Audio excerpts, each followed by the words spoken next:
We'll go ahead and get started with the ceremony. Please go ahead and enjoy the rest of your food. Don't rush. Each year we gather together to honor the Hall of Fame inductees who have exhibited high levels of achievement, recognition, and character in their respective area of competition. This evening we have 5 inductees to the Bethel University Athletic Hall of Fame named in honor of Dr. Al Beutler, who served as Bethel's 3rd president, and before that as Dean of Students and as Bethel's first men's basketball coach. Our first inductee this evening is Tony Natali, and his wife, Andrea, will be presenting to us some information about Tony, and after she's finished, then Tony will come up and share a few words. Andrea?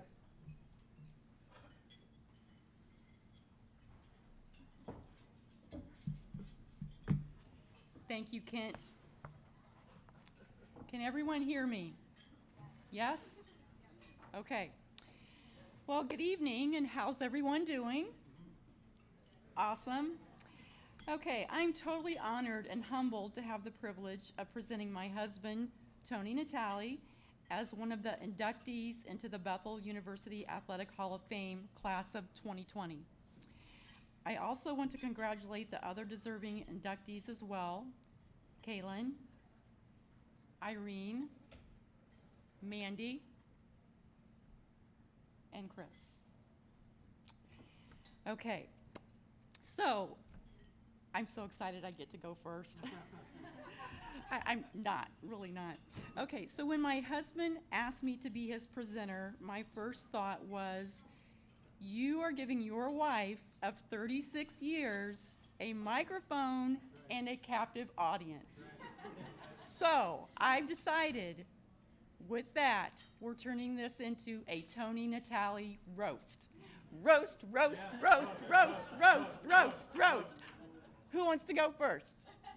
Kent, you're the auctioneer. You should come up, get it started. Anybody? Okay, so as far as I'm concerned, I'm actually taller than my husband. And you know what? So are all of you. I'm glad you're a good sport. Okay, so there are 4 main things that I have observed through the years that make Tony unique.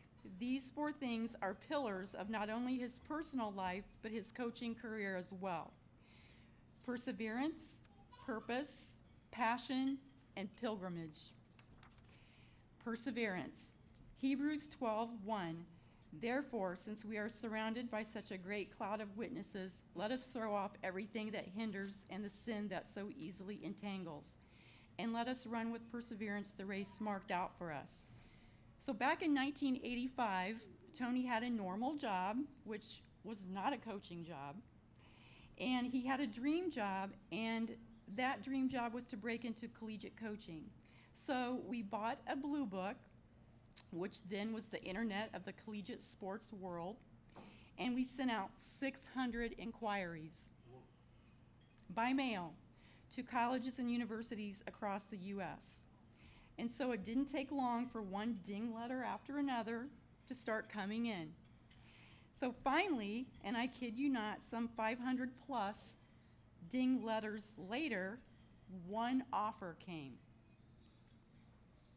It was a men's basketball graduate assistant at an NCAA Division I university. He got his first break. So no longer could I call him a ding-a-ling for getting all of those ding letters. After that, the year was done. The competition for an actual paying coaching job was very difficult to get. So 4 years later, after working a normal full-time job and volunteering his time in the coaching profession, he got his second break and began coaching full-time, and this time a paycheck came with it. So double yay. So Tony ran with perseverance the race marked out for him, and he crossed the finish line. Purpose and passion, Colossians 3:23. Whatever you do, work at it with all your heart as working for the Lord and not men. So they say effective leaders are those who have figured out what they stand for. They have identified their purpose and have pursued it with passion. Tony is one of these. His purpose is his passion. He finally found his calling to coach and mentor young athletes.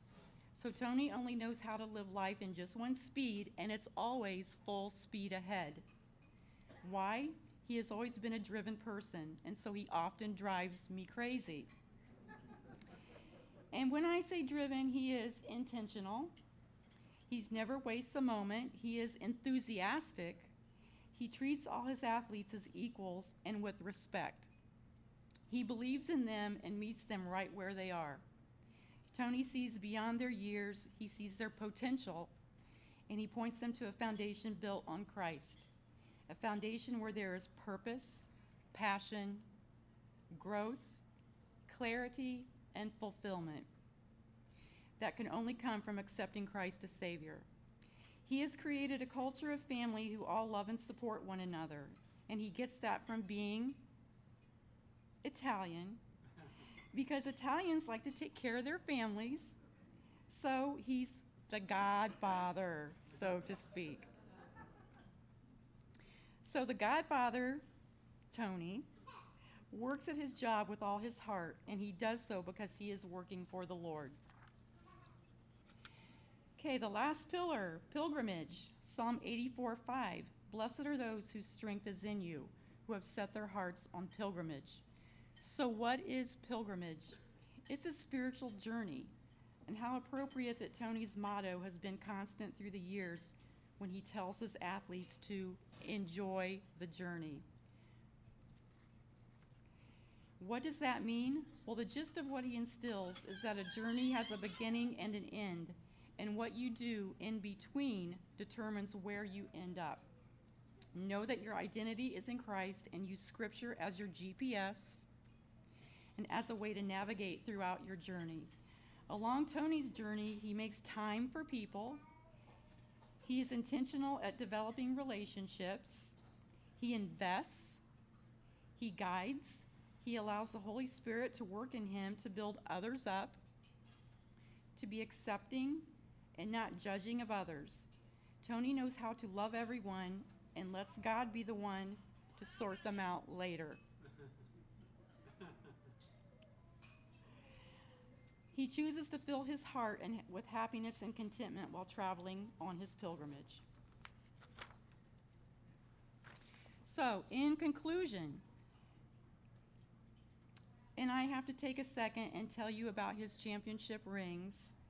So, a former track athlete bought Coach 2 mannequin hands, and they're sitting on his dresser at home. And they really creep me out. They give me the heebie-jeebies when I look at them, especially if I wake up at night. And they look like this. They're cut off like here, and they're sitting like this. They look like claws, okay? So all the fingers hold rings. So they hold all of his 15 championship rings. So when he gets up in the morning, it goes like this. It's kind of like, eeny, meeny, miny, mo, which ring will I show? So those rings are shiny and blue, but when Tony reminisces about his coaching career, he doesn't talk about his shiny blue rings or all the championship banners. He talks instead about all the relationships and the memories he has made. This is the legacy he leaves, the 4 Ps: perseverance, purpose, passion, and pilgrimage. And Tony is a George Bailey of sorts in the movie It's a Wonderful Life.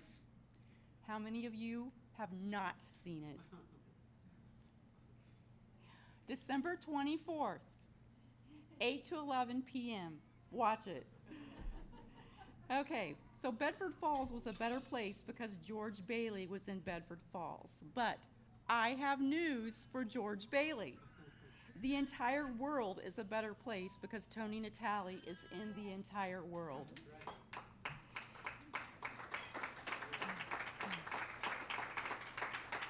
So his family and I are proud of his accomplishments, but I believe I can speak for myself and all the family, Cassie and Mitchell, and Caden, our grandson who couldn't be here tonight.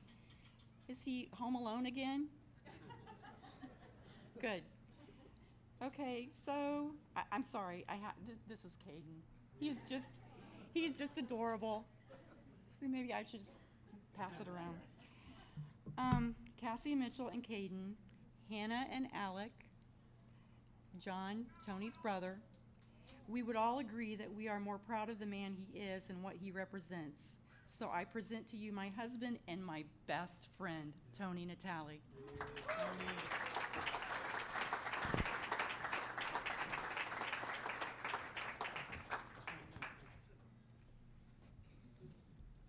Did you guys get that on tape? Next time she gets mad at me, I'm going to play that over and over and over on repeat. Let's just get a couple things straight before we start. All the kids that are here tonight, man, I'm so pumped you're here because I am not the shortest one in the room. Second of all, when Kent came up here and said, if you've been in the Hall of Fame, stand, I saw Steve and Jody stand, and I thought, man, there must be a height requirement to be here. And then I saw Rico stand, and I thought, man, I'm in good shape. So that's good. I appreciate that, Rico. Thanks, man. But yeah, this is a crazy thing. I mean, been a long ride. Been a lot of things happen. I see a lot of people that have been very instrumental in this throughout the years. Extremely honored and blessed, and frankly, I don't really know what to say. My wife's prepared what she had very diligently. This is my notes on one card that I can barely read if anybody's ever seen my writing. Coach Lightfoot used to get mad at me because he couldn't ever read my scouting reports, so I had to type them up from that point on, but that's okay. So just got a couple words. You know, I just been a journey, and I do talk about enjoying the journey. These guys that are here that have been part of our track team, they know that. Talk about enjoying the journey all the time because it is a journey. And, I feel like, I don't look like, but I feel like I did when I was, she's talking back in 1980, whatever it was. You know, I can't believe it's as far along as it is. I got less hair, but besides that, I feel about the same. So, you know, it has been a journey, but, you know, let's thank God, number one, because that's been extremely the center of why I came here to begin with. I look at Dennis, who's here tonight, Dennis Embrecht, and I thanked him at the golf outing today just for giving me the opportunity, because that's one of the individuals that hired me, and I would never be in this position. And it was just a God thing to come here to begin with. So, Dennis, I thank you for that. I thank Sean for the opportunity to continue to work here. He's my boss now, and I just thank him for that opportunity as well. I look around the room, and I see so many great people that I've coached with. I see, you know, Danny Wilkerson, Danny Randolph, Rico, Ryan Summers. I hope I'm not forgetting anybody. Jody's been a big part of my life in the coaching world. And it's just awesome to see these people out there that have been very instrumental to what I've been able to do. So I thank all you guys as well. I look around, and I see tremendous athletes that are getting inducted in the Hall of Fame tonight. Kalen Boyd, I mean, what a phenomenal athlete, one of the best athletes ever to run in a track program here. Irene just persevered and did some amazing things.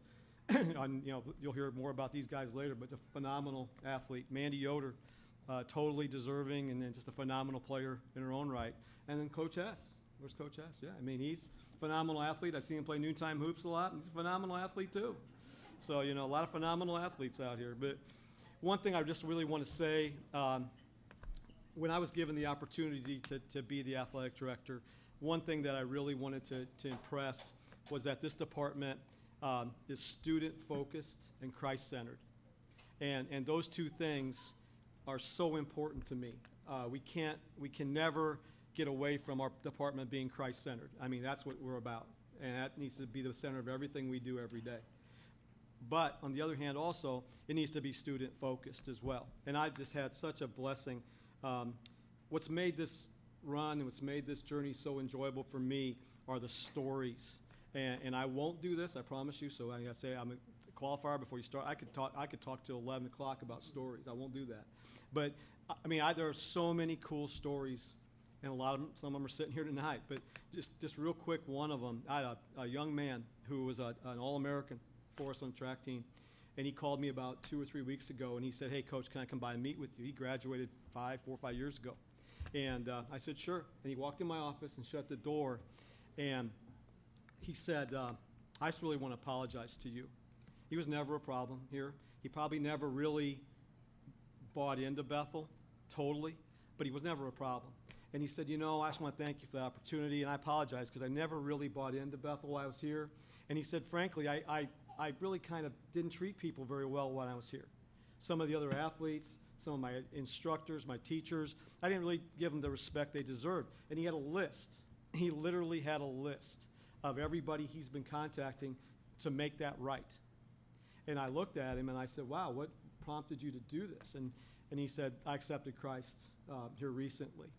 And I'm a pretty open, honest person, you guys that know me, but that's, I was very surprised and very excited to hear that at the same time. And when I heard that, I thought, that's what energizes me, is to bring people in to this place, which is a phenomenal place, that maybe aren't quite where they need to be on that journey, but by the time they're done, man, they have bought in, and they're part of the kingdom. That is just so cool. And that's what energizes me. Like I said, I could tell you a million stories like that, but it's just been great to see. I'm just very excited for the future of Bethel. I think this is a great, great time in the history of Bethel. And you guys that have graduated, they're getting inducted tonight. Some of you guys that have been around Bethel, you're going to see great things. I'm on an AD meeting with all the ADs in our conference and some locally, regionally, at colleges just like ours. And I hear constantly negativity. And then they get around to me, and I'm like, man, I got nothing negative. I mean, I'll talk to you about everything positive you want me to talk about. And this is rough times right now, but you know what? We're going to get through it. God's in control. God's in charge.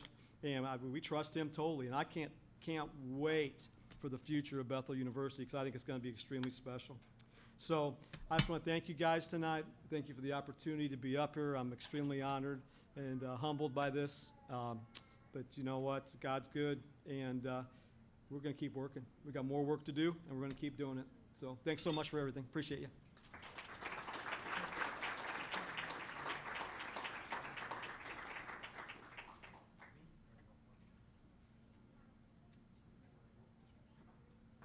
You just want to look at me taller.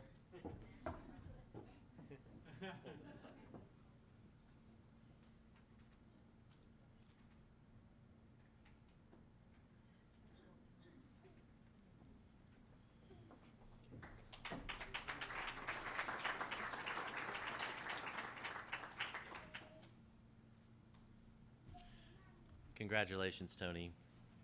Our second inductee this evening is Irene Kahn, and Dennis Engbrecht will come up and make a presentation for us.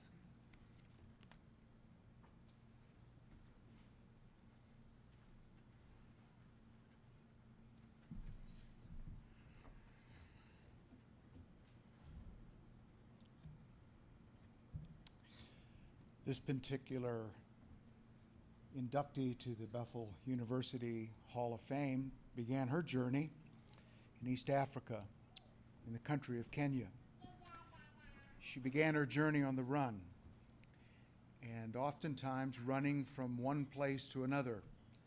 Her roommate tells me that she spoke of going to the marketplace and then trying to get home before dark, cutting through a heavily densely wooded area where there were all sorts of varmints, and running faster because of it.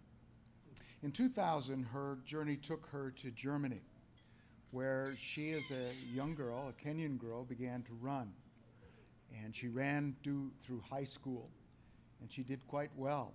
In fact, well enough to garner the attention of someone at Southwest Michigan College, where she was offered a scholarship. In 2006, she came to Southwest Michigan College, only to discover that she really didn't have a scholarship. In fact, they had dropped cross country due to financial shortages at the school. And without a scholarship, she took a job in the kitchen and then later in the lab and worked her way through a semester there and continued to stay in Michigan until July of 2007. Her journey, and that particular leg of the journey, is one of the most fascinating ones I've ever heard. For on a July day, much like today, when it was over 90 degrees and very humid, she took off from Dowagiac, Michigan, and ran to Mishawaka. Now, the distance between Dowagiac and Mishawaka is somewhere between 24 and 27 miles, depending upon the route you take. Essentially the equivalent of a marathon. And on that day, a very hot day, she ran with the intention of arriving on the campus of Bethel College so that she might be able to run on Bethel's cross-country and track team. With the help of a few water hoses along the way and people who were watering their gardens, she made it to Bethel University. You can read all about Irene on the paper there and her many accomplishments that she attained during her time here. But I have to tell you that Irene is an amazing person. Every student athlete, every inductee to the Bethel University Athletic Hall of Fame faces obstacles. But I've never known a person that's faced the kind of obstacles that she has faced and overcome them in a way that is entirely impressive and mostly unknown to people around her. As I look down and I see her son getting ready to start his journey, I'm greatly impressed because it is my honor and my privilege to introduce to you Irene Kahn.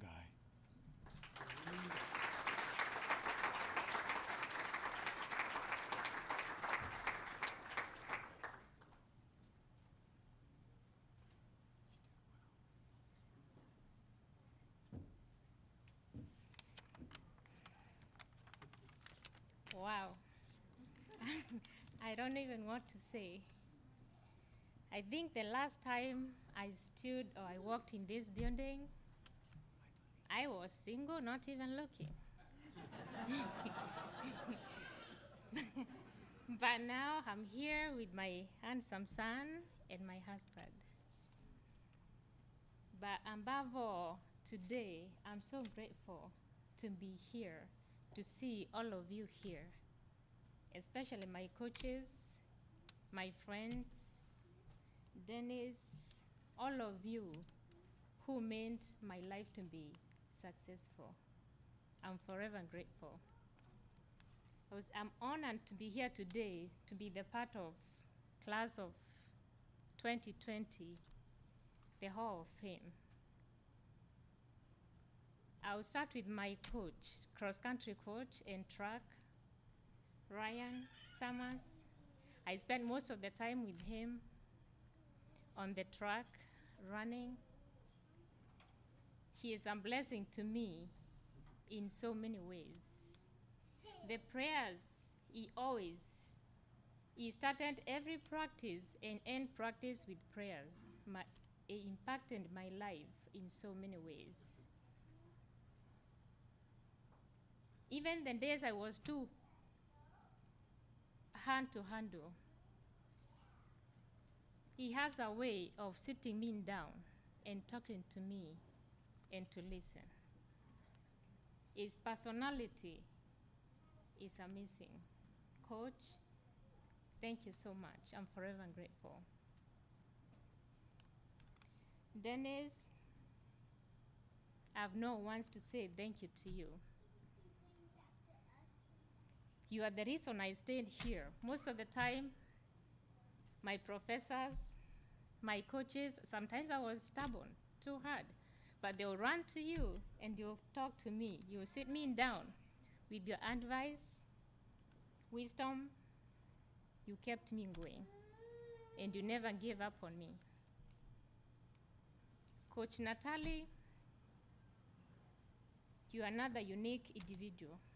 You were busy with basketball, coaching, but you were never too busy for us to come to your office anytime, to sit down. You tried to see how we are doing on a daily basis. You are a blessing in so many ways. Danny, I was telling my husband today how I slept on the meat. You woke me up. You are amazing. Thank you so much. Rachel, my roommate, you're not a roommate, you're my sister. You knew even the days I was quiet. I had my own struggles.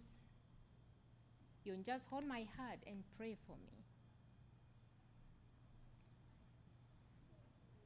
It's amazing today. We used to talk about schools, books, but now it's some blessing. We talk about our children. You never gave up on me. Even the days I don't want to talk to you, she'll call me. Anyway, she'll leave a message over and over. I will see it, I will not see anything, but she will call. That's what friendship are for. Laurie, that's another sister. When I graduated here, I stayed with Laurie's family for 6 months. I learned a lot. How to accept other people's differences. I can say she is one of my annoying friends in a good way. She'll send me a letter. One, I'll not reply. I'll not send back. She'll send 10 times until I think about it. I'll call her.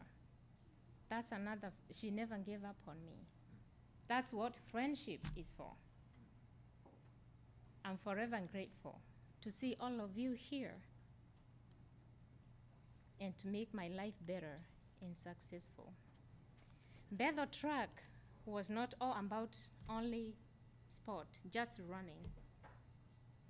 I learned myself a lot of things which I carried over to my family life, how to handle my son, my husband, commitment, how to enjoy other people's success. It's a lesson I carried over to see Coach Summers, how he used to treat the wife, who used to be our coach too, around. It's something you look and you wish you say, some days I want to be treated like that or to treat other people like that. So we learn every single day. And this is the place I started my spiritual journey. And I'm forever grateful. It changed my life in so many ways. Family, friends who came today to be with us here, Mark, Olivier, thank you so much. And my teammates, I see them here, some with children, that's a blessing. I can say I'm blessed and highly favored to see all the faces here today to celebrate us. Thank you so much. This is a place which I called home and family. Coach Natali, I was telling my husband about your crazy night where we used to scream. You call all of us. You gave encouraging speech, how to encourage each other, how to lift each other. Those are the things we take out to our communities, in churches, in our homes, in our daily basis. I can say all I am today, everything I learned from all my coaches, all friends who supported me, who are here today, I'm so thankful. Dennis, I can't say thank you enough again for you. You are more like a father to me than just a staff at Bethel College. This is a place where I needed to be, to grow, and to be a better person. Thank you so much.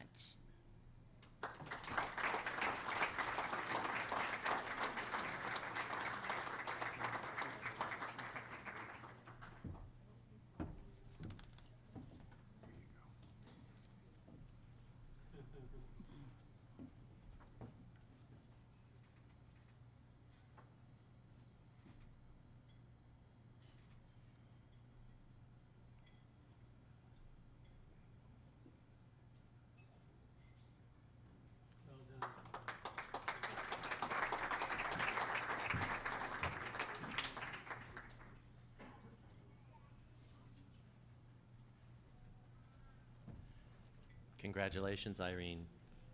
Our third inductee this evening is Kaylin Boyd, and Coach Danny Wilkerson will be introducing and presenting Kaylin.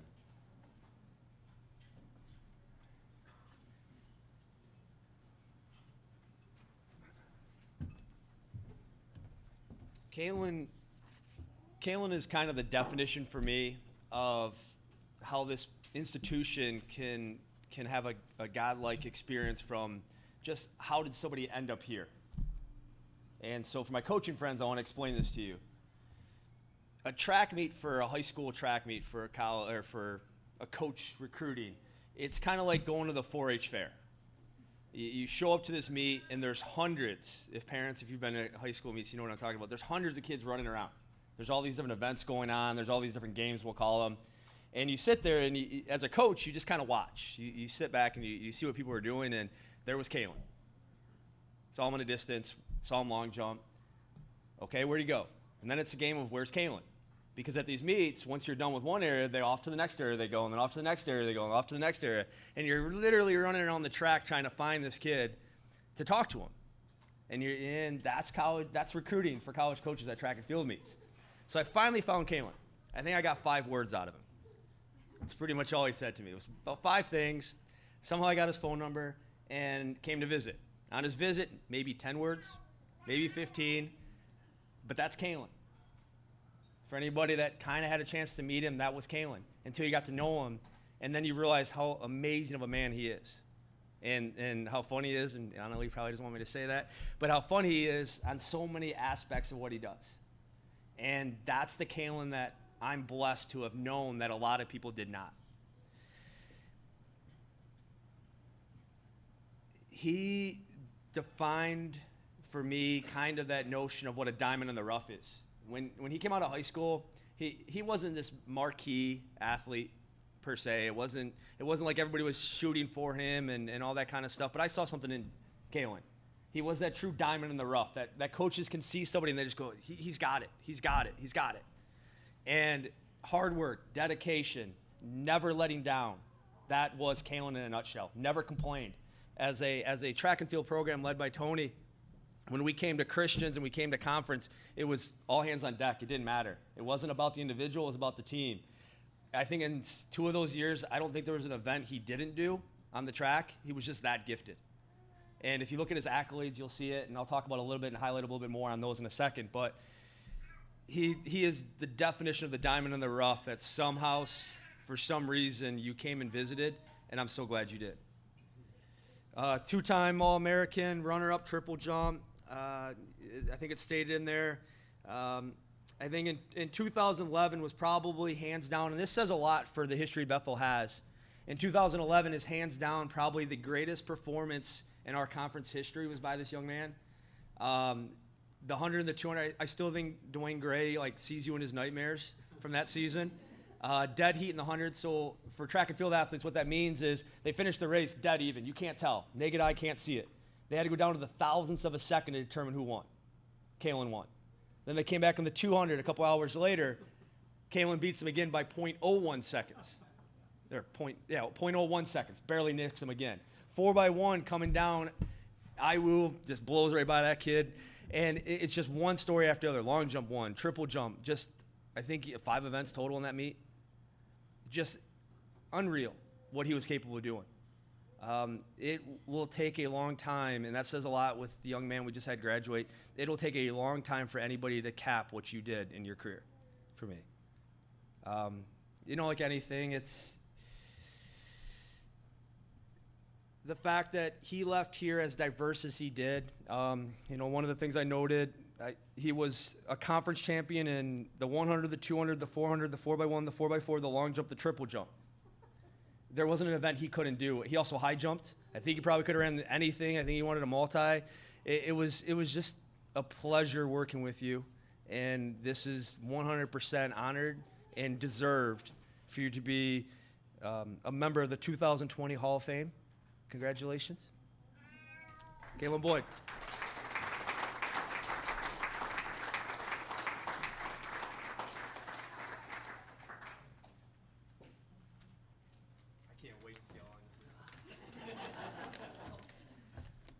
All right. Probably make it quick. So, first, I'd like to thank God.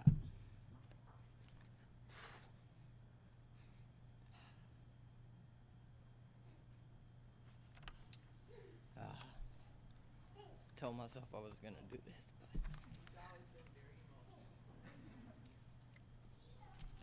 All right. Thank God for without him, nothing's possible. Thank my parents, everyone who's here to celebrate and support. Especially my parents for all the love and support throughout the years. Teach me work ethic and a mindset to never make excuses for anything. Give me all the opportunities to achieve my goals, which most people I grew up with didn't have. I've always been an example and give me footsteps to follow in. I'd like to thank my wife for love and support and always being there to motivate me throughout meets. I'd like to thank Danny, seeing potential in me, give me the opportunity to come here and run. All the knowledge and all the time and the hard work put in. The hours just talking in the office after practices. Just learning so much. It meant a lot. I got a joke, but I'm struggling. So he's probably the only person who's a bigger track nerd than me. So don't find that too often. Just thank you for working with me and training me. Giving me the confidence to believe that when I stepped on the track, he always told me when you show up to a meet, just know that you're going to be the best athlete here. Thank you for believing in me. Probably more than I believed in myself. All right. I'd like to thank Natali for, just bringing me into Bethel. Only meeting me one time on my visit for a few minutes, but just thank you for, being an example, for a kid away from home for the first time. How to go about things, and do it. So you always made me feel like I was important, and I was your favorite athlete you've had, but pretty sure everybody feels that way. I just knew that if I had a problem on or off the track, then you'd be there to be willing to do anything for me. All right, got that out the way. So, for me, running was always easy. It's just 2 legs and a couple feet, someone to shoot a gun, and all you gotta do is run. Probably the easiest thing you can do. Without, like I said, the love and support, that motivation, confidence, no matter how good you are, it's going to be pretty hard to accomplish your goals. And so, if you could take 3 things away that I learned at Bethel was, like Natali said, you got to buy in. And for a quiet kid to do Natali's nonsense and scream and yell in front of a bunch of people, get you out your comfort zone. It took me a while, but you learn that if you don't buy in, give it your all, you won't do anything. Also, that whatever you do, you gotta put Christ in the center, and that's key to everything. And you also have to do it the right way. Just take care of it and just do it right. So just want to thank everybody for all they've done for me to get to this point. And I'm gonna brag for a little bit. So all those accomplishments, I missed 3 national meets due to injury. So it should really be more, but I'll take what I can get. So, thank everybody for coming out and celebrating with us.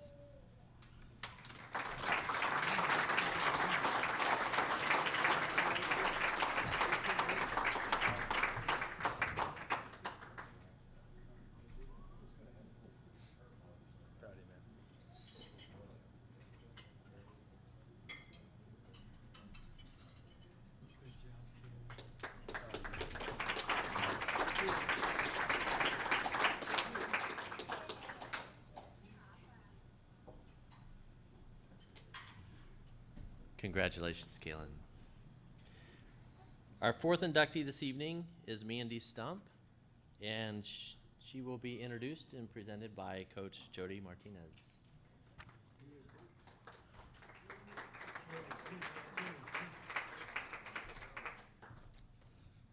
All right, all you short people.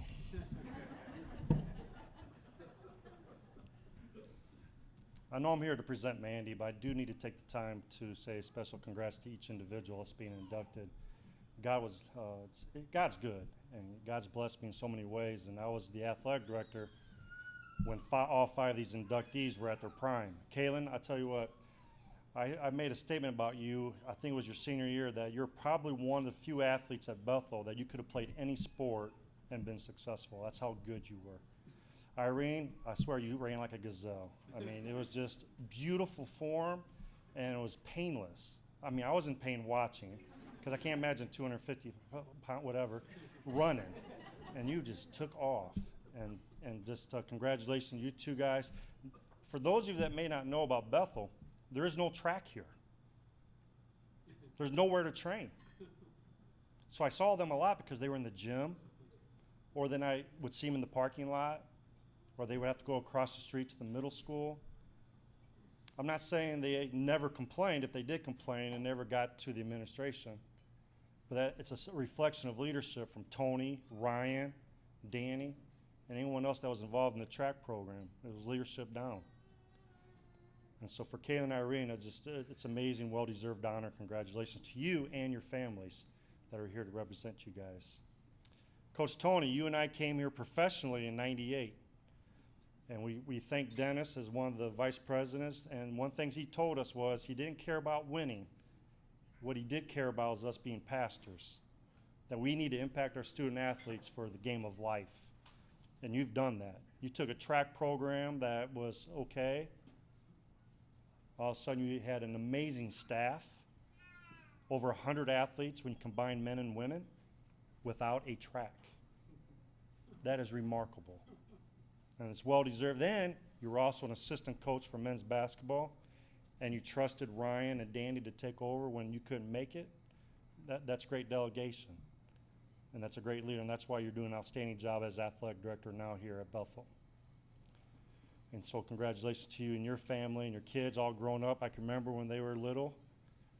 It's wow, you know. We were talking about mine being 19 and 22, and you guys are older than that.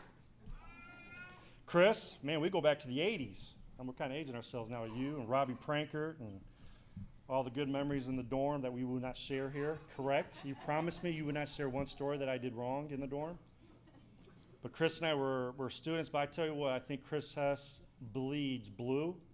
One of the most dedicated to Bethel athletics. I think Dennis and Sean, you may be the most dedicated to the Bethel College / university, if I dare say that. I did. The Bethel College. But when it comes to athletics, it's Hess, hands down. That dude grabbed the mop more than anybody I've known. Never complained. Never complained. And you're a great coach. You're a great assistant. You're a great assistant athletic director. I'm just so happy that you and Tony are going in at the same time. I think it's well deserved. So to Sherry and his kids, congratulations to Dell and the extended family and the sisters. Dr. Bob, I mean, you impacted that boy's life in many ways. Of course, you had outstanding golfers like G. I mean, it's just, God's good. I mean, it's a great journey. And we have great memories here. And, you know, when I'm sitting at the table with Rico and Steve and Danny, but Rico, his dad and I grew up playing basketball together. And here I am in 2020 sitting next to Rico and you know, making fun of people. But Danny was a little boy. I was close to his dad. And then Steve Brown is probably one of the biggest men's basketball supporters I've ever met and cared about me so much as a player in the 80s. And then he cared about me when I was a coach and an administrator here. It's just Bethel is a unique place. And because we don't treat it like a business. We treat it as a family that really, truly care about Christ being in the center, and we move forward. I better, you know, probably present Mandy since that was my job. I have to be nice, but Mandy actually hurt my feelings one year. I was recruiting her out of Northwood High School, And it got to the final two schools, and it was between Bethel and an NCA school. And she chose the NCA school. Okay, so that kind of hurt my feelings. But the main reason was because we didn't have her academic interests and the degree she was interested at the time. And I remember telling Mandy, I said, Mandy, I wish you the best of luck. I tell all the girls that say no to me. I'm never mean. I wish God's blessing on everyone. I said, Mandy, if you don't like your freshman year, my door's always open for you. So Mandy went off to the NCA school up in Michigan. Year was over with, and then we reconnected on a phone call. And she's kind of like Caitlin. When I call, it's one of the greatest recruiting calls because she says 4 words. I know you say 5. But Mandy does not talk. I called her the silent killer in basketball. You can read the stats. I'm not going to go over the stats. She's deserving of everything she's done.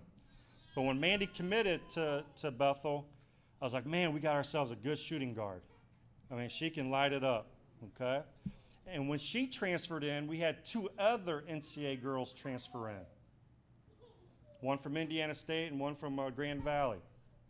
And so here, man, Hess was on staff, Sonia's dad was on staff. We were excited about the season. We had just won the conference before. I had 5 seniors the year before. They all graduated. My 6th man was a senior. So I lose my top 6 girls, but I got 3 NCAA girls coming in. So, oh, this will be fine. We go to our first game, which was on the road. We lost by 44. Now, I played for Homer Drew and Mike Lightfoot. One thing I learned, the philosophy was great coaches take credit when they win. They blame others when they lose. So we were down 40 at the time, and I turned and looked at my bench. I looked at Sonia's dad, and I said, it's your fault because you were in charge of defense. Chris was smiling. I go, Chris, what are you smiling about? You were in charge of the guards. Heather, the point guard, had 10 turnovers. Mandy hadn't hit a shot. I said, no, we're changing everything. So we got back to school the next day of practice, and I'm not one of those coaches that talk for hours upon hours. I want to go eat. So when game's over, we go eat. I don't like point my finger at the girls. We move on. So we got back and say, Mandy, I'm sorry, but you're not a shooting guard. You're going to be the point guard. I need your flow. She has one of the best one-handed passes that I've ever seen a girl do. But our game was going to change. After 2 months of practice in a certain way, I changed it after 1 game because I knew at that game I messed up by putting Mandy as the shooting guard, the other girl as the point guard. We made the flip, and we ended up winning conference that year, going to the NAI Nationals. We ended up winning 2 national titles, and a lot of it is because of Mandy. Heck of an athlete, but a better person. Great family, mom and dad, very supportive, outstanding. The parents did a great job raising Mandy. She doesn't say much, and that's probably why, I don't know. But whatever they did a great job. And now Mandy's a parent herself, so now she knows the sacrifices that her parents went through. But what Mandy did in 3 years here is remarkable. Only one other person has the stats that Mandy has, and that took that girl 4 years. So it's an honor, it's a blessing to introduce Mandy Stumpf. Come on up.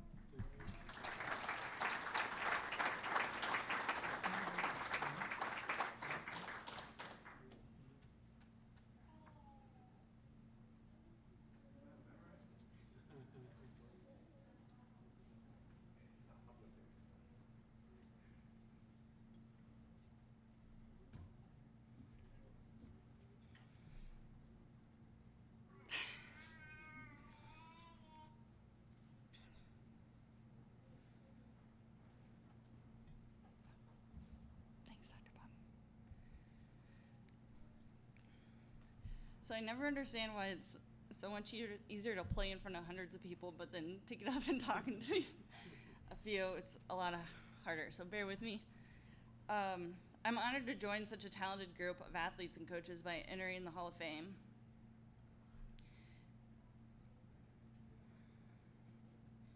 If there's one thing I learned in life, it's great things happen when you're where God wants you to be.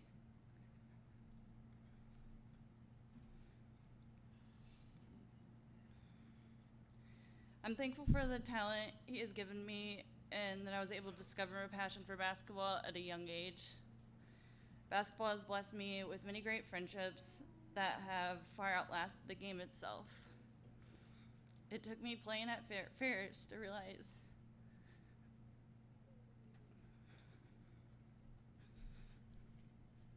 I didn't just play for the love of the game. With that being said, I want to thank Coach Martinez and Sonia, Coach Hess, and Sherry, Jim and Linda for the wonderful ministry they provided during my time at Bethel. From Bible studies, service projects, team retreats, and other activities, they truly made my experience at Bethel one of the best. I can't tell you how many lifelong friendships I've left Bethel with because of the time that they invested into the girls' program. Thank you to my parents who drove me all over creation and supported me in every way since day one. I certainly wouldn't have gotten where I am without them. And there are numerous other people I should thank for playing the role they did in my life to put me where I stand today. I hope now that I'm an adult and on the other side of the game that I'm able to give back and touch lives like so many have done for mine. And last but not least, thank you to my husband who supports me, encourages me, and still lets me in the gym. Now that I'm married and I have seen both sides as a player and a coach, I know what a sacrifice the game is to family, and it truly takes a team at home to be to have been as successful as I have. Thank you.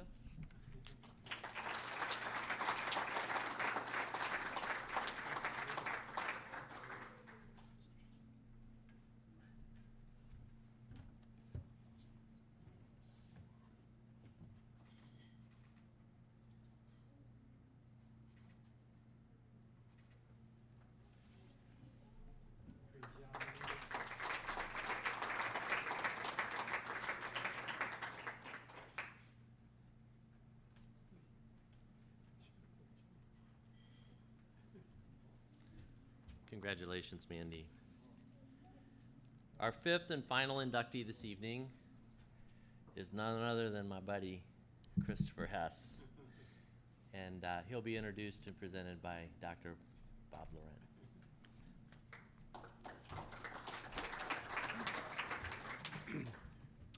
If anyone came in here tonight and they didn't know Bethel and they didn't know any of these people and they just listened and they heard these three student athletes speak, they would be taken, they'd be touched like we all were by their humility. These aren't just great athletes who have accomplished amazing things.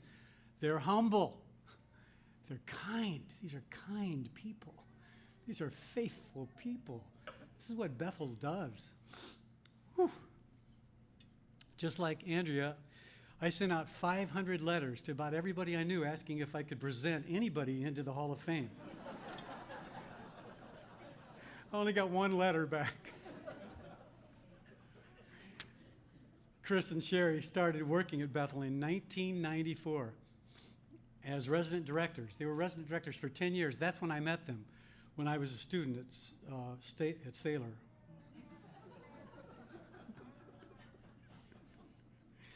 Somebody needs to read what I'm about to read to you, because one thing that's been true of all four so far, nobody really read the stats.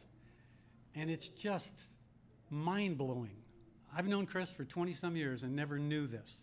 Listen to this. This kind of represents all the coaches through all the years, coaches who will never make it into the Hall of Fame. This is what someone can accomplish before they're 50 years old. He coached for 25 years in 4 different sports, assisting the men. That's what you do at a small Christian college. Assisting the men's basketball program from 94 to 2000, women's basketball from 2005 to 14. He helped the basketball programs to a combined record of 400 wins and just 101 losses.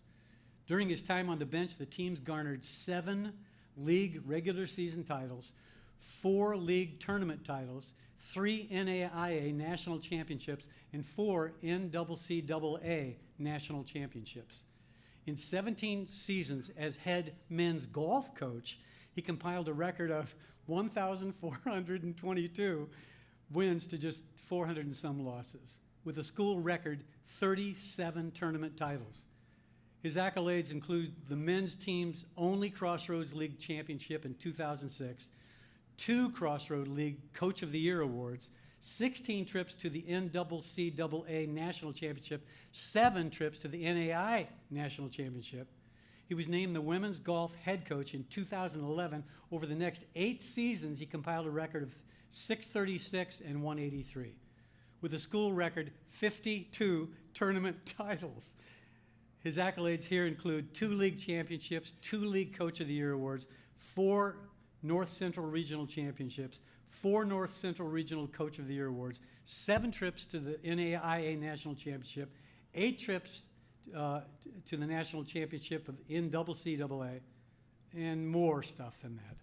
Altogether, he has coached in 52 national championship tournaments, 36 as head coach, 16 as assistant, and in the 4 sports combined, coached, these are people, 54 NAIA All-Americans and 104 NCCAA All-Americans.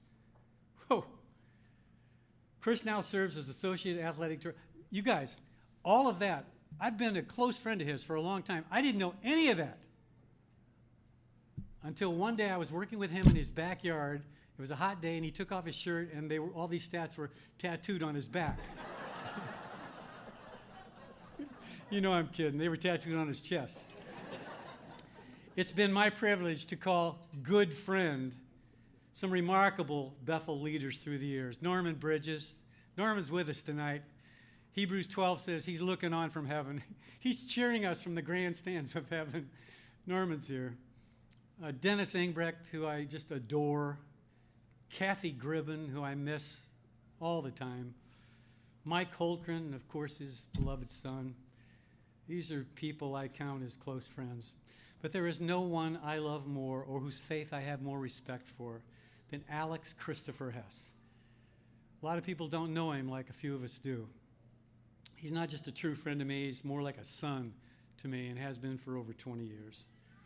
In all that time, no matter how difficult the circumstances were, I have never known him to lose the 3 things that make him absolutely amazing. Number 1, his steadfast love for Jesus Christ. Always encouraging, always praying for his players to first find and then deepen their faith in the Lord Jesus. I'm telling you, that's on his mind all the time. This was his primary reason for being a coach in the first place. His sine qua non, if you will. His one essential thing that he has never forgotten, and that's why he's been a perfect fit for this college. There are students who are still walking with Christ today because they first found him in the heart of Coach Hess. Number 2, his profound love for Sherry and his children. Honestly, I've never known, I've been with his family in other places than athletic fields, and I've never known a family as devoted to each other as these 4 crazy people are. They've always been like that. They will always be like that. This is why Chris is so grounded. I wonder how many times when he was a teenager he was grounded. Not enough. And last of all, the 3rd thing he's never lost, no matter how hard Satan, the enemy, has tried to break his spirit, and this boy has been through like 17 major surgeries, he still has, I don't know how he does this, he still has this quirky, sometimes outrageous 10-year-old boy sense of humor. If you know Chris Hess, and many of you do, you have laughed with Chris Hess. And you've laughed a lot with him. So my greatest experiences are when we just double over and we say, no more, we can't take it.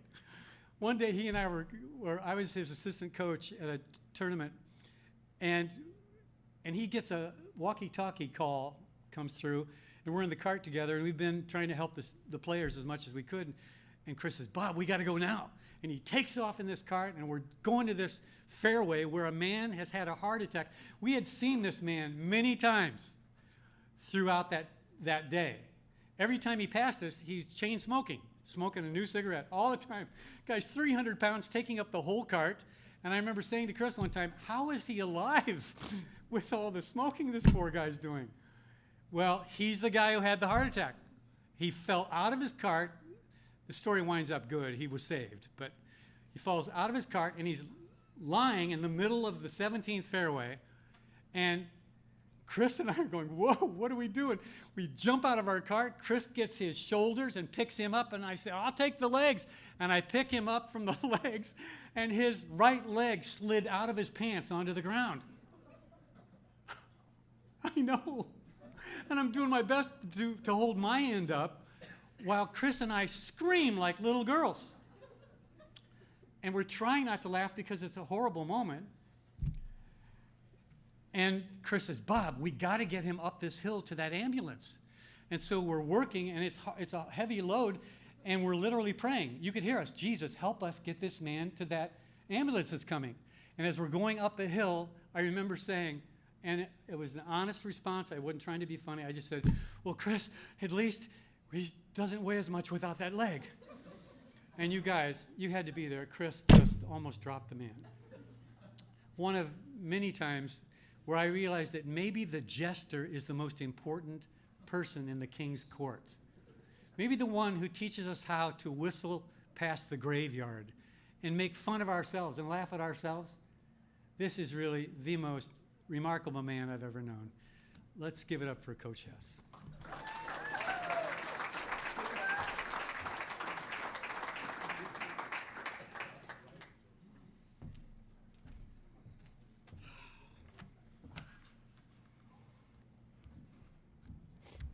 Gonna mix it up a little bit here. Kaylin, there you are. I was worried about, pretty emotional guy, and this is not my thing to be up here, and I was thinking, man, when I get to my stuff, I'll probably start crying. I didn't even have a chance to know. You're making me cry. Irene, the same with you. Mandy, of course. I had a chance to really get to know you when you're here. The thing that's special about this place is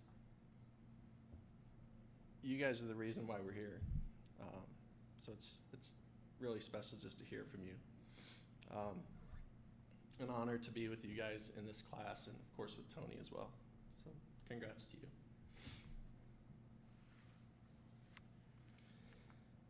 Gonna have to bear with me. This is not my comfort zone up here. I'll talk a little bit tonight. In large respect, you're made up of the people around you that God blesses you with. So I'm going to take my time tonight just to thank some people in my life that just have blessed me. This has been a stressful week for me. Today we had a big golf outing. A lot of work went into that. Very busy week. And then, of course, this event tonight. Not a lot of rest, a lot of stress. Of course, then I was worried about coming up here to speak. And out of all the things I had to worry about, the thing that got me the most was I had to wear pants. I had to dress up a little bit, and I didn't have any pants that fit me anymore. So I had to do some shopping, and then I was standing earlier and looking, my shirt was popping open, and you could see so I was thinking maybe those that had masks in here tonight, you could take those out and put them over your eyes would be good. Bob was right. I don't know about the 10-year-old humor, but I would think maybe even borderline inappropriate might be best to, maybe that's one of my spiritual gifts. Going to go through order, and I've got a lot of people here tonight that I care about and have influenced my life, but I'll start with my mom. She's not here. My mom was that crazy mom that screaming and yelling, and she didn't know what she was even saying, but whose mom was that? No, it's my mom. So Mom, she's not here, but love you very much. My dad was my first hero. My dad loved Jesus. and he just wanted to make people happy, make people smile, bring a lot of love to their life, and then share Christ with them, and that's what I wanted to be. My greatest regret is not that he didn't get to see me do the things that I did, because I didn't really do those things. Those things were done by the teams and the players that I had a chance to be with, but that he didn't get to meet my kids. So I wish he was here, but I know that he'll get to meet them someday. Going through order, growing up, my brother-in-law Brian, just as a little kid, I remember when my sister started to date him, and you're looking for role models growing up, and Brian was one. Just as much as I can remember, he had that kind of that long, sexy blonde hair, and those washboard abs, and he doesn't have any of those anymore. But just thank you for the impact that you've made in my life. Thank you for being here. When I was 12, my parents got divorced, and we ended up moving to Indiana. And basketball was my thing. And I remember my stepdad saying, I wanted to know about where we were moving. And he said, well, there's two schools. This was in like 85 or something like that. 82 state champs from Plymouth, or 80 or 82, and then the 84 state champs in basketball from Warsaw. I was like, all right, sounds good. We'll go to a good program. Well, I ended up moving to the little town in between that I don't think they'd won a game in like 12 years or something like that. But it's just amazing throughout my life how God puts people in your life. So when I was at this little school where I didn't want to be, there's a guy back there. Kyle, can you wave your hand so people can see you? Thank you. Yeah, that was really great. Nobody could see that. Kyle became like a big brother or like a father to me, and stepped into my life, and I would not be here if it wasn't for him. And that was 35 years ago. Yeah, maybe 36 years ago.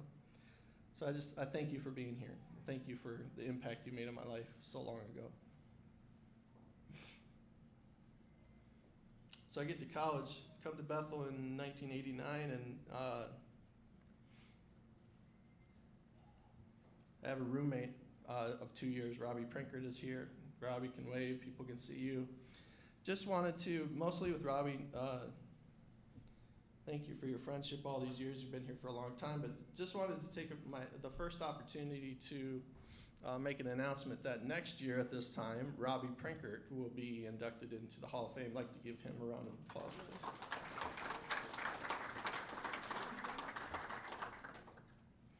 In 1994, Dennis Engbrecht, Dr. Engbrecht, hired Hess to come and work at Bethel. And little did he know that he'd get the most amazing person to ever grace the grounds of this campus.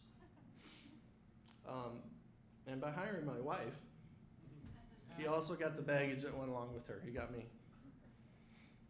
Just want to thank you, Dennis, for the impact that you've made in my life. Just encouraged me so many times. Probably more than you know, just how much of an impact. It was really neat to hear Irene share how much you meant to her, and you've meant a lot to me too, and I love you, and I thank you for being here as well.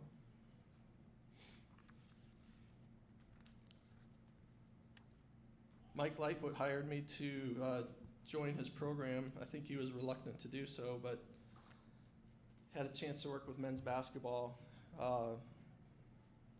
in the most dominant, some of the things, that Bob was reading, I had such great coaches to join their staffs, and our men's basketball team was just so good then.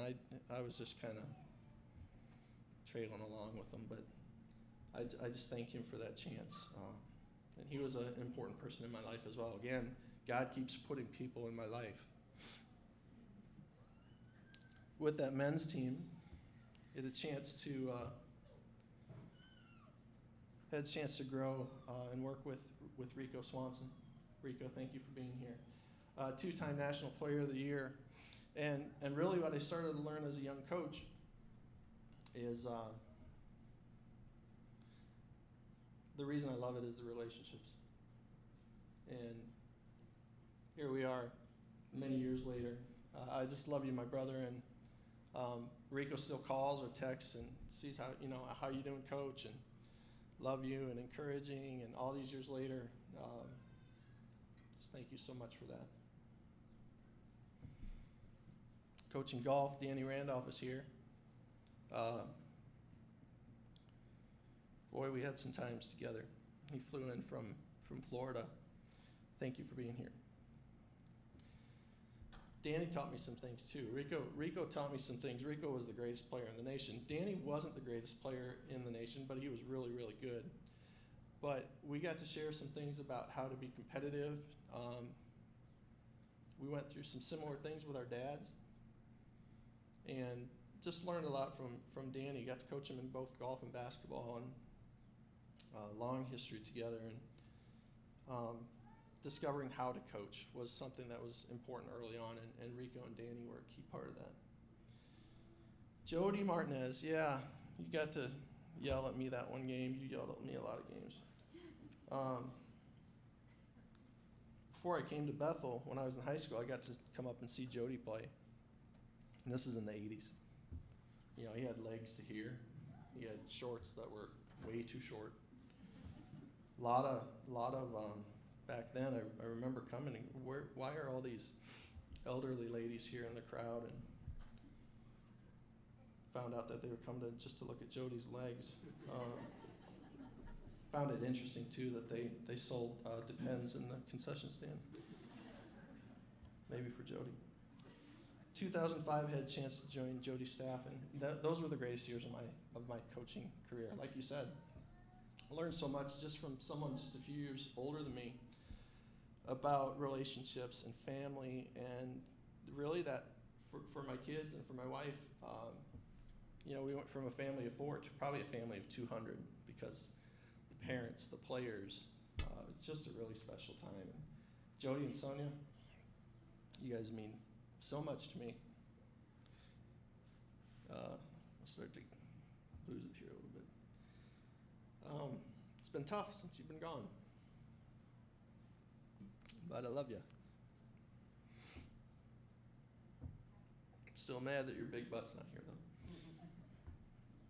So Mandy Yoder, this is so cool that you're here, and I remember that game too. I was going to share about that game, but you beat me to it with the 44-point blowout.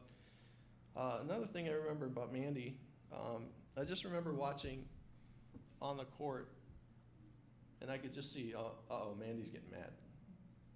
Because something would happen, and you'd see her nose would flare a little bit, and you could just tell Mandy's about to do something. And you were just that silent assassin that Coach was talking about.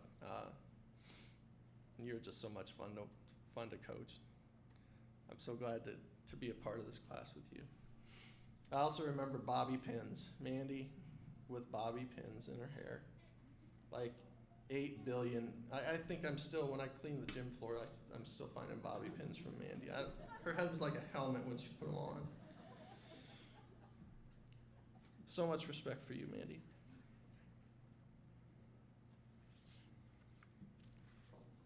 Oh, Giandra here, Coach G now. She took over for me when I retired last year. Just before the NAIA championships, maybe 10 years ago now, I had one of the coaches from another school come up to me and he said, "Hey, do you know G? Everybody knows her as G." I said, "Yeah, I know G. Everybody knows G." Looks like she's going to have to transfer. She's looking for another school. Looks like they're moving up there towards you. Do you think you'd have room for her on your roster? She was a 2-time All-American at the time. And you know how there's some things you have to pray about? That wasn't one of them. Yeah, I think we can work that out. So she comes here as a junior at the age of 43 or whatever she was. Another two more All-Americans, really had a great career here, and then has taken over now and is leading the program and just become a very good friend. So proud of you and happy that you're with this team and leading ladies and investing in them and building relationships, and that's what we do. I have two sisters that are here, Lisa and Tricia. That's you guys. Thank you so much for being here. I just want to, tell you guys how much I love you. With my dad being gone, there's just so much of you guys, or so much of him in you. So I've always just wanted you to be proud of me, because by doing that, it makes me feel like he would be too. So thank you. Gone through some stuff together, and it's nice to have each other. Thank you for loving me. Thank you for loving my family.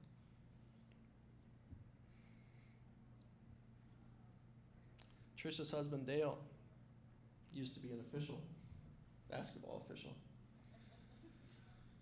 Oh, man. About 2 days before Thanksgiving, I don't know how many years ago, Dale stopped the game. He was officiating one of our Bethel games, and he came over and yelled at me and yelled at Jody and told Jody, hey, Jody, tell your assistant to sit down and whatever, be quiet. So 2 days later, we're at Thanksgiving dinner at Dale's house, and that was awkward. Oh, but Dale, I just wanted you to know how much I respect you and just appreciate you and your friendship. Thank you for loving my sister. Thank you for loving my family. My little niecey Poo Mila is here too. So I have to say thank you to you, and I love you. Thank you for being here. Never ceases to amaze me how God puts people in my life. And shortly after my dad died, Dr. Bob came into my life. He's been like you said, he's been a father to me, and he helped coach many of my coaching victories, and he was just awesome to have around the players. If you know anything about Bob, and I told the players this time, it's if you get to play 9 holes with Bob, it's probably the closest thing that you'll get to Jesus here on earth, to spend 3 hours with him. And thank you, Bob and Joyce, just for loving the Hess mess. Love you. There's some other great men here in my life. A lot of them are here tonight too. Just want to quickly thank, I think 5 of them are here. Steve Brown, Sean Holtgren, Kent Eby, brother Tim cannot be here, and then now Matt Lynch. I have so much respect for you guys, and all of you in some way have impacted my life. It's good to have men that love the Lord and can hold you accountable and can encourage you and can motivate you. Just thankful to have that, and again, I thank God for those people. Tony, again, we get to go into this Hall of Fame together, and we've been on a little journey this year together, working together. We've been in the department for so long, and as we both retired, I didn't know what kind of athletic director Tony would be, or myself for that matter. He's been amazing. Daily encouraging our coaches, daily. I can't even think of a day where he didn't. You know, you get that little notification on your phone at weird times on the weekend, and you just, Tony, I'll read it tomorrow.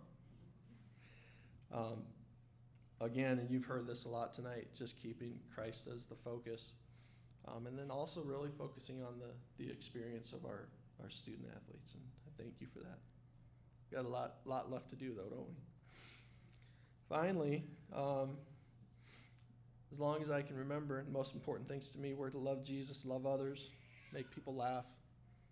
I know I embarrass my family a lot with some of those things. But more than that, or maybe not more than that, but also with that, it was just to be a good dad. If I screwed everything else up, but I was a good dad, it's good with me. It's hard to know if you've been a good dad. In the 20 plus years my kids have been around, I did a little math. It's kind of scary. I think I was gone overnight for, and coaches, you know this, overnight trips, about 3.5 years, where you're away from your family. Not to mention road games and coming home late and practices and all those things. The sacrifices to be away from your family, but sacrifices by them as well. So much sacrifice from my kids and my wife. My real heroes, though, I've talked about heroes and how God has put so many good people in my life. My heroes are my kids, Zach and Maddie. They've overcome some pretty major stuff already at a young age. But they do it with grace. They're both just amazing, amazing kids, and I'm so proud of them. You got some of my twisted stuff in you, so I apologize for that too. I love you so much, though. First time I saw my wife was freshman year here, 32 years ago, in this room was when I first saw Sherry. This part of the room was not here. I think where that Pepsi machine is there and the wall ended, you can see it, but that's where the dining commons was, and I was a young freshman year. Irene, I liked you said you weren't looking yet or whatever. Well, I was looking as a freshman. And I see this hot little thing over there eating a salad, and she's got food all over. She's sloppy, and I think she saw me too, and I could just tell right that it was love at first sight for her. So it was awesome. Here we are, 32 years later, and you're my rock. She's held our family together. You're the hardest worker I know. You are. Not meaning you. And you're selfless. Always taking care of everyone else. Tomorrow, and maybe a little round of applause, tomorrow's our 28th wedding anniversary. That's awesome. So I'm going golfing. I don't know what you're doing.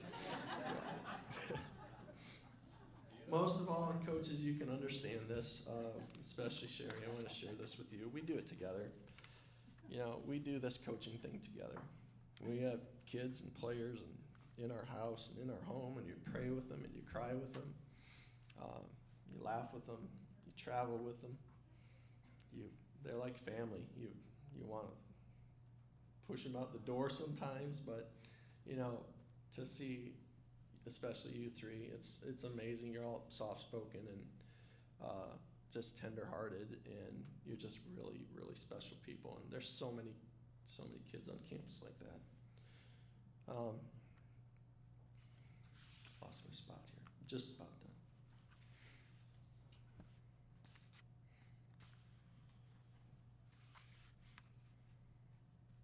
It's funny, you think you impact kids, or student athletes, but they impact you just as much, if not more. There's a book by Bob Buford called Halftime. Talks about the first half of your life. Working hard, you're achieving, you're growing, you're getting a job, you're proving yourself, you're making your mark, you're building your brand, you're winning, you're padding those stats, whatever. But the second half is your legacy, your everlasting impact, leaving a residue of love, being salt, being light. I'm guessing I'm past halftime, actual halftime, because I don't think I'm going to be 100, but I guess you never know. But I can't wait to see what God has in store. I had a verse to share. Andrea took it out of all the verses. It's funny, it's a verse, Hebrews 12, 1 through 3, and she read it already. I'll read it again quick. Therefore, since we are surrounded by such a great cloud of witnesses, let us throw off everything that hinders and the sin that so easily entangles. It's so easy to see that stuff in the world right now. Let us run with perseverance the race marked out for us, fixing our eyes on Jesus, the author and perfecter of our faith. My dad wrote that verse to me in a Bible that he gave me. Dr. Bob shared that verse 2 days ago. And then, of course, Andrea stole it here for me tonight. Just want to thank you guys again, everyone, for being here. Can't wait to get over and hang these plaques up. And I guess we're going to take some pictures here soon, and then we'll make an announcement about what we're going to do. But again, thank you so much. This is an honor for me, and many years walking through those halls and seeing all these amazing people, and it's really an honor for me to be a part of that. So thank you.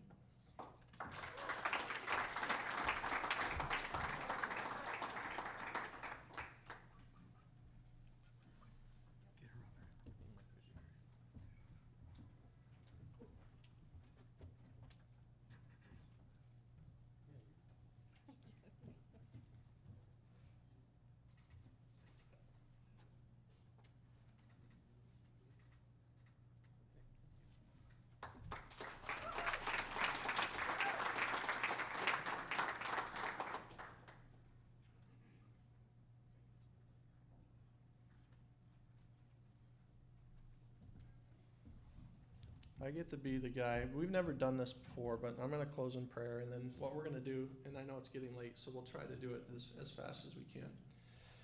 I'm going to close in prayer here, and then we're going to maybe get a chance, if you want to take some pictures with your friends and family, you can do that. What we're going to do is we're going to grab these monstrous plaques and walk across the road there too. I want you to have a chance to see the Hall of Fame and experience that a little bit.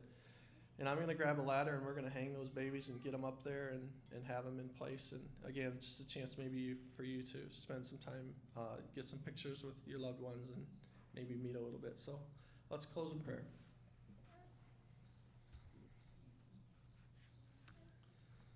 Oh, Father, this is an amazing place, this Bethel University, and we thank you for bringing us here tonight. I thank you for the gift of each day. Truly, every day is a gift. I thank you for Kaylin and Irene and Mandy and Tony. Thank you for all the people that have impacted their lives, and I love them. Thank you for your son. I pray that tonight we would all just have a good time of fellowship together and keep us safe as we travel. We love you so much. It's in your name we pray. Amen.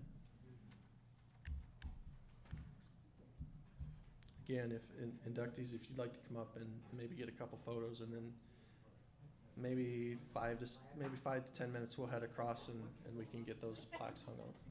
Anybody that's here is welcome to join us.